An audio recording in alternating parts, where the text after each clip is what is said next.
അല്ല ഇതിപ്പോൾ എനിക്ക് ഇതൊന്ന് കൊടുത്തോട്ടെ. അതായത് ഇപ്പോൾ ഈ ബ്ലഡ് മണി ചോദിക്കുന്നൊരു ഫാമിലി ഉണ്ട്, അവിടെ ഇനിയും പിള്ളേരുണ്ടെന്ന് പറയുന്നുണ്ട്. അവർക്ക് 2 മക്കളുണ്ട്, വയ്യാത്ത കൊച്ചാ മരിച്ചേക്കുന്നത്.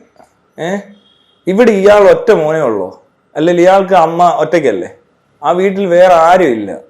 അത്രയും ബുദ്ധിമുട്ടായാലും ശരിക്കും അറബിക്കും ഇല്ല. അറബിയുടെ വീട്ടിൽ വേലയ്ക്ക് ചെയ്യുന്ന ആളാ, മനസ്സിലായോ? അതും വയ്യാത്ത കുഞ്ഞിനെ നോക്കാൻ ചെന്നൊരു മനുഷ്യന് നിവൃത്തികേട് കൊണ്ട് അവിടെ എത്തിയതാണെന്നും അയാളുടെ അമ്മ കേരളത്തിൽ ഒറ്റയ്ക്കാണെന്നും മനസ്സിലാക്കിയിട്ട് പോലും ദയയില്ലാത്ത, അത്ര മനസാക്ഷി ഇല്ലാത്തവൻ എന്ത് പറഞ്ഞിട്ടും കാര്യമില്ല. അവൻ എന്ത് വിശ്വസിച്ചിട്ടും കാര്യമില്ല, അവൻ എന്ത് നിയമം പറഞ്ഞിട്ടും കാര്യമില്ല. അത് മനസാക്ഷി ഇല്ലാത്തൊരു കുടുംബമാണ്, മനസ്സിലായില്ലേ? അത് മനസ്സിലാക്കാനും അത് പറഞ്ഞു കൊടുക്കാനും ഈ 34 കൊണ്ട് കൊടുക്കുമ്പോൾ ഒന്ന് പറഞ്ഞേക്കണം അവരോട്, നല്ല പണിയാണ് കാണിച്ചതെന്ന്. മനസ്സിലായോ? നിങ്ങൾ വലിയ മനുഷ്യരാണെന്നും പറയണം, മനസ്സിലായോ? അതിൻ്റെ തള്ളയോടും തന്തയോടും പിന്നെ 18 വയസ്സ് കഴിഞ്ഞാൽ മറ്റേ ശവങ്ങളുണ്ടല്ലോ, ജീവിച്ചിരിക്കുന്ന നശിച്ച ജന്മങ്ങൾ, അവരോട് പറഞ്ഞേക്കണം ഇവിടെ ഒരു അമ്മ ഒറ്റയ്ക്കാകുന്നു, അതിനാണ് നീ 34 കോടി തന്നേക്കുന്നതെന്ന് അവരോട് പറയണം. അല്ലാതെ കൊടുക്കരുത്, അല്ലെങ്കിൽ അവരോർക്കും അവരെന്തോ വലിയ ആൾക്കാരാണ്. അതാണ് അതിൻ്റെ സത്യാവസ്ഥ. അവരുടെ മനസ്സൊന്ന് ആലോചിച്ച് നോക്കൂ. വിശാലമായ മനസ്സുള്ള സഹോദരി എന്ന് പറയണം എന്നിട്ട് അവളെ, ആ തള്ളയോട്. അവരുടെ കുഴപ്പം കൊണ്ടല്ലേടാ ഈ കൊച്ചിന് അസുഖം വന്നത്. ഇത് ജനറ്റിക്കൽ ഡിസോർഡറാ, മനസ്സിലായോ?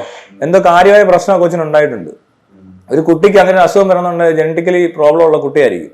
അത് ഈ തന്തയും തള്ളയും കാരണം ഉണ്ടായത്. അതുകൊണ്ട് അവർക്ക് സയന്റിഫിക് ആയിട്ടൊന്ന് എക്സ്പ്ലെയിൻ ചെയ്ത് കൊടുക്കാമെങ്കിൽ ആ രാജ്യം തന്നെ നന്നായാണ്. ഇച്ചിരി സയൻസ് ഒക്കെ ചെന്നാലേ ഇവർക്ക് മനസ്സിലാകത്തുള്ളൂ. അല്ലെങ്കിൽ ഇങ്ങനെ ഇരിക്കും. പുസ്തകത്തിൽ എഴുതിയിട്ടില്ലെന്ന് ഇതൊന്നും. ജനറ്റിക്സ് അറിയാമോ പുസ്തകത്തിന്? 2000 വർഷം മുമ്പ് അറിയാവുന്ന അറബി മറ്റേ ഒട്ടകവും ആടും പൊടിക്കാറ്റും പിന്നെ കുറെ അലമ്പ് പരിപാടി, അത്രയൊക്കെ ഉള്ളൂ. അതുകൊണ്ടുള്ള പ്രശ്നങ്ങളാണ് ഇതൊക്കെ. അവർക്കൊന്നും സയന്റിഫിക് ആയിട്ട് കാര്യങ്ങൾ മനസ്സിലായിരുന്നെങ്കിൽ അവർക്ക് മനസ്സിലായിട്ട് അവരുടെ കുട്ടിക്ക് വലിയ ആയുസില്ലെന്നും അതിന് ജനറ്റിക്കൽ ഡിസോർഡർ ഇവർ എന്തുകൊണ്ടാണ് ഉണ്ടായെന്നും ഒക്കെ അവർ പഠിച്ചിരുന്നെങ്കിൽ അവർക്ക് ആ മറ്റേ മനുഷ്യനോട് ഇത്രയും പക ഉണ്ടാകത്തില്ല. അല്ലെങ്കിൽ ഇങ്ങനെ ചെയ്യാൻ അവർക്ക് തോന്നത്തില്ല.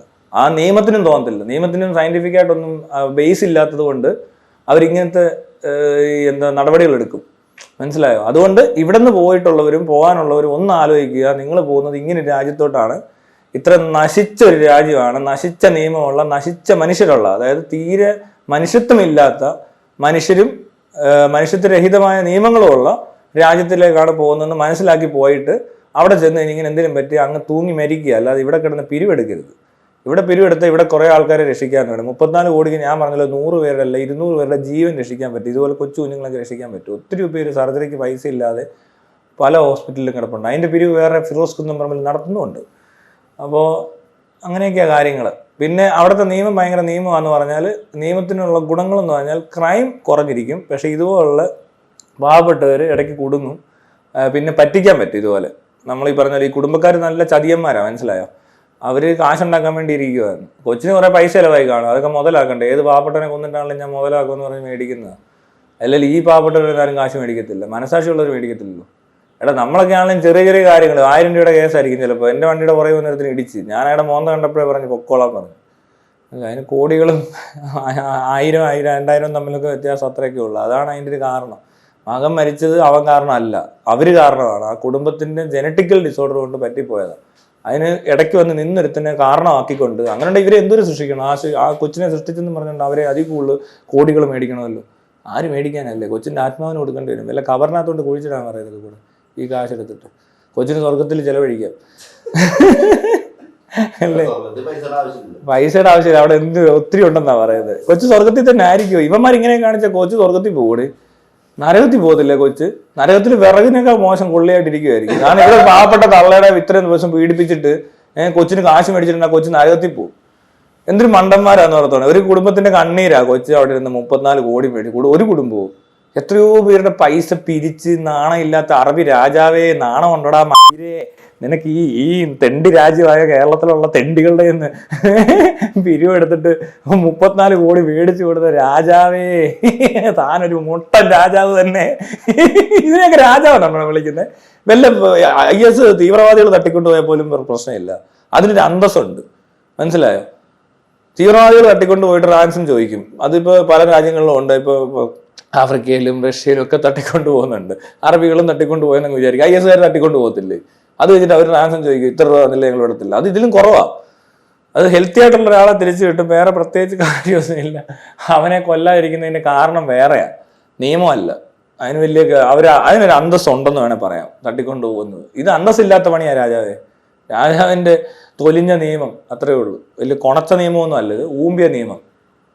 അതുകൊണ്ട് അത് അങ്ങനെ കാണാൻ പറ്റത്തുള്ളൂ. അല്ലെ പിന്നെ ഇനി രാജാവിന് തട്ടിക്കൊണ്ടു പോകുന്ന പരിപാടിയൊക്കെ തുടങ്ങാം അവിടെ. ഇനി ഇതുപോലത്തെ ഒത്തിരി കേസ് വരും കേട്ടോ. ഇമാര് പറ്റിക്കുന്നവന്മാർ ഉറപ്പായിട്ടും ആരെങ്കിലും മരിച്ചു കഴിയുമ്പോൾ കേസ് കൊടുത്തിട്ട് ഇതുപോലെ തൂക്കിക്കൊല്ലാൻ പറ്റിക്കും ഈ മണ്ടന്മാര്.